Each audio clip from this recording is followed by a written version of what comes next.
Devocional Invencível Capítulo 1. Nota. Conteúdo do vídeo em inglês. As pessoas, durante séculos, procuraram por uma substância chamada adamante. Esta pedra turva seria poderosa, magnética, luminosa e indestrutível. Governantes pensavam que se um dia conseguissem encontrá-la, poderiam usá-la para fabricar armamentos e armaduras, a fim de tornarem-se invencíveis. Durante centenas de anos, heróis lançaram-se em expedições, em busca dessa pedra mágica. Eu gosto dessa ideia. Há algo atraente em expedições e pedras com poderes, mas ninguém mais sai em busca de pedras místicas. Agora a busca mudou. O mundo não está mais em busca de um mineral impermeável, ele está em busca de uma verdade impenetrável e imutável. No nosso interior, queremos algo sólido, algo inabalável. Até mesmo Pôncio Pilatos perguntou a Jesus: o que é a verdade? Para muitas pessoas, essa é uma pergunta difícil, e por muito tempo deixamos que essa pergunta permanecesse sem resposta.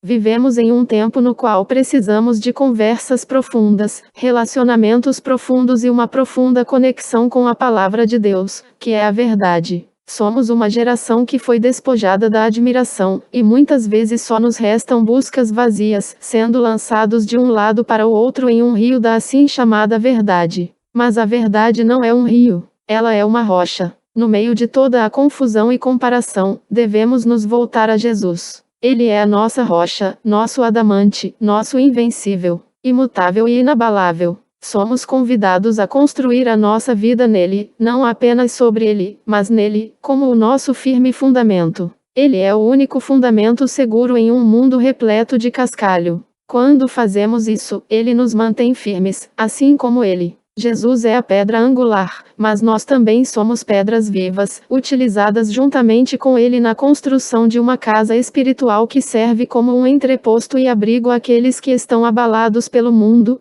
que está em constante mudança. Esta é uma parte do nosso chamado como cristãos, permanecer firmes na verdade, não apenas para o nosso bem, mas também para o bem daqueles que estão procurando por algo no qual eles podem construir as suas vidas. O que significa para você que Jesus é a rocha? Quais são as áreas nas quais a verdade se tornou fluida no seu mundo? Deuteronômio 32. 4. Ele é a rocha, cuja obra é perfeita, porque todos os seus caminhos justos são. Deus é a verdade, e não há nele injustiça. Justo e reto é. Salmos 18. 1. Eu te amarei, ó Senhor, fortaleza minha. 2. O Senhor é o meu rochedo, e o meu lugar forte, e o meu libertador. O meu Deus, a minha fortaleza, em quem confio. O meu escudo, a força da minha salvação, e o meu alto refúgio. Pedro 2. 4. E, chegando-vos para ele, pedra viva, reprovada, na verdade, pelos homens, mas para com Deus eleita e preciosa. 5. Vs também, como pedras vivas, sois edificados casa espiritual e sacerdócio santo, para oferecer sacrifícios espirituais agradáveis a Deus por Jesus Cristo.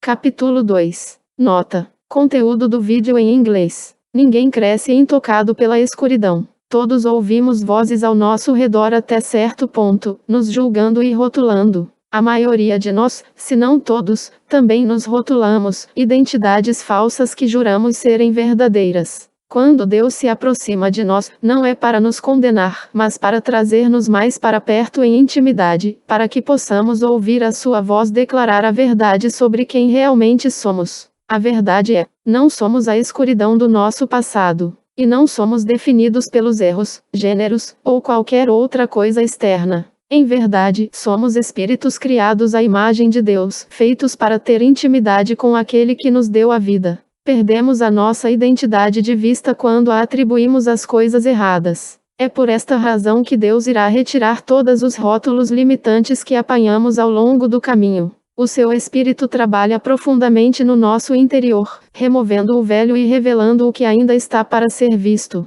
Talvez o medo e a insegurança tenham feito você rejeitar o trabalho de Deus na sua vida. Mas hoje, Deus está falando àqueles lugares que você pensou estarem desertos e devastados, e Ele está oferecendo transformá-los em um jardim novamente. Entretanto, devemos estar dispostos a deixar Deus separar a luz das trevas nas nossas vidas. Deus não permitirá que as mentiras que lhe foram contadas permaneçam. Ele não deixará que as coisas que você declarou sobre si mesmo sejam a última palavra. Pelo contrário, ele se aproximará de você para que ele possa, de maneira íntima, revelar algo novo em você, algo que traz cura completa a todas as áreas de dor, libertando você para viver na verdade de quem ele diz que você é. Deus é tão inflexivelmente íntimo. Ele irá até o centro da sua dor para curá-lo, mas ele precisa da sua permissão para fazê-lo. Como isso poderia aparecer na sua vida? Gênesis 1.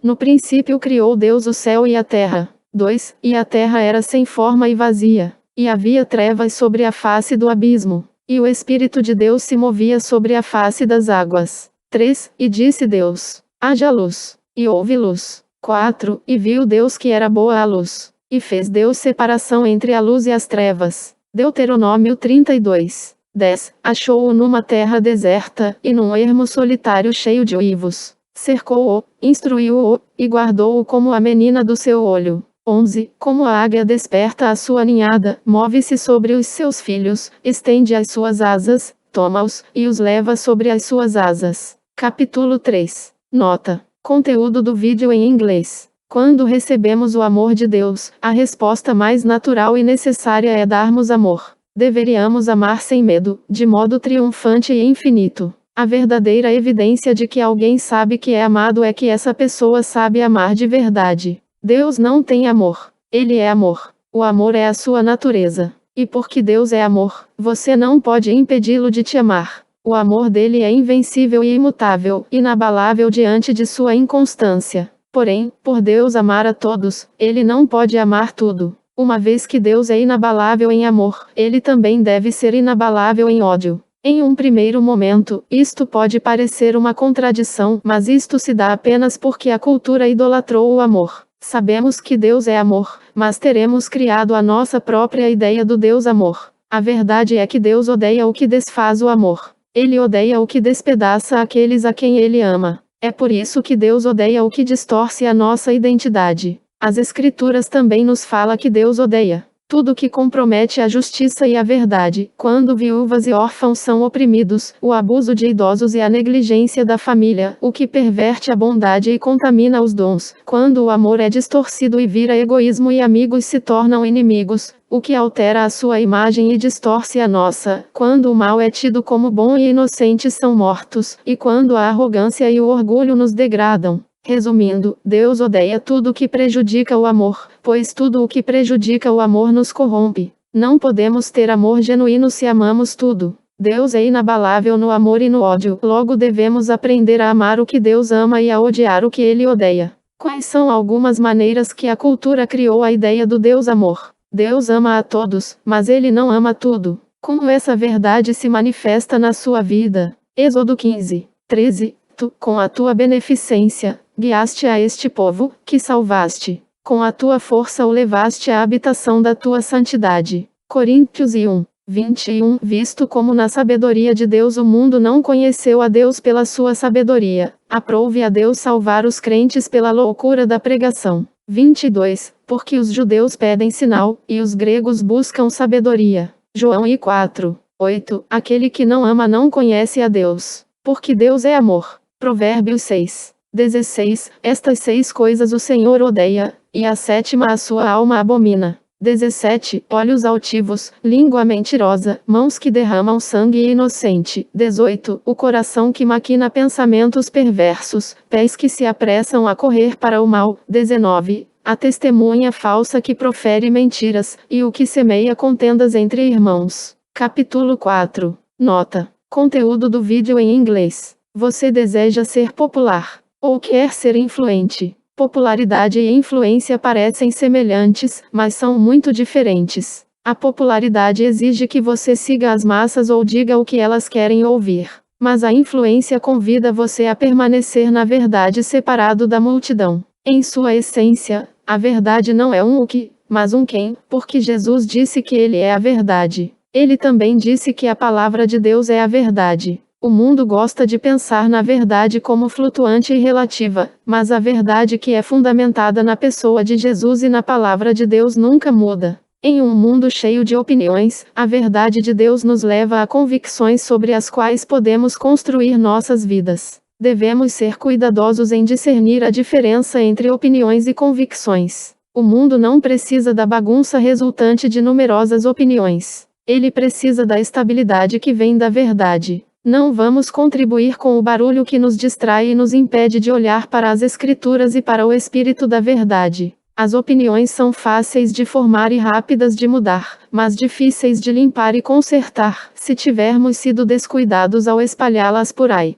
Elas podem se tornar como lixo que contamina a vida dos outros e a nossa. Devemos guardar as palavras com cuidado a fim de garantir que sejamos parte da solução dos problemas que somos ungidos para mudar. Eu te desafio a modificar a sua vida e modificar as palavras que você escolhe falar. Tenha cuidado com o que você lê, escuta, diz ou posta. Não divulgue os problemas familiares ou os problemas da igreja para todo o mundo. Entretanto, ao mesmo tempo, não permaneça calado sobre eles. Converse com a sua família sobre os problemas familiares. Se alguém não está envolvido no problema ou na solução, não o envolva desnecessariamente. Isto apenas torna o problema maior, ao invés de solucioná-lo. Como ficar em silêncio sobre problemas importantes é o mesmo que endossá-los. O que significa modificar as suas palavras de tal maneira que você seja parte da solução e não do problema. João 14, 6, disse-lhe Jesus: Eu sou o caminho, e a verdade e a vida.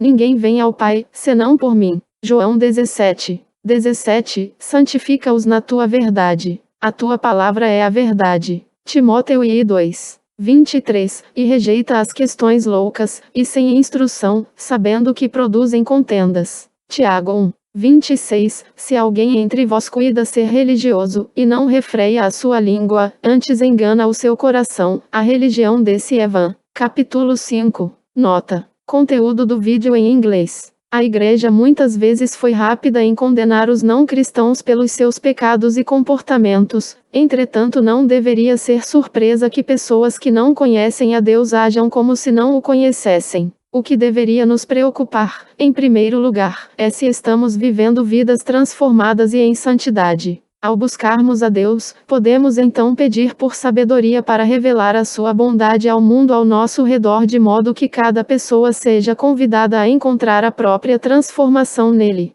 Como filhos de Deus, somos recriados em Cristo para sermos firmes como um diamante, porém delicados como uma flor. Vivemos em um mundo que cumpre o que Paulo escreveu em Romanos 1. Muitos de nós abandonaram o conhecimento e a presença de Deus e não conseguimos mais reconhecer os fundamentos do plano de Deus para a humanidade. Mas pergunte a si mesmo, apenas lamentar os males dos dias muda alguma coisa? Infelizmente, nos tornamos mais conhecidos pelo que somos contra, do que pelo que defendemos. A santidade e a transformação que buscamos em nossa cultura não virão ao julgarmos e condenarmos a sociedade, mas quando abordarmos primeiro os nossos problemas e depois liberarmos a bondade, a misericórdia e a esperança de Deus para aqueles que precisam dela. A bondade de Deus é sempre um convite para que voltemos à verdade, em vez de um endosso ao pecado. É por isso que precisamos de sabedoria. Às vezes, agimos como se fosse gentil dizer que o pecado não é pecado porque não queremos que as pessoas sintam vergonha.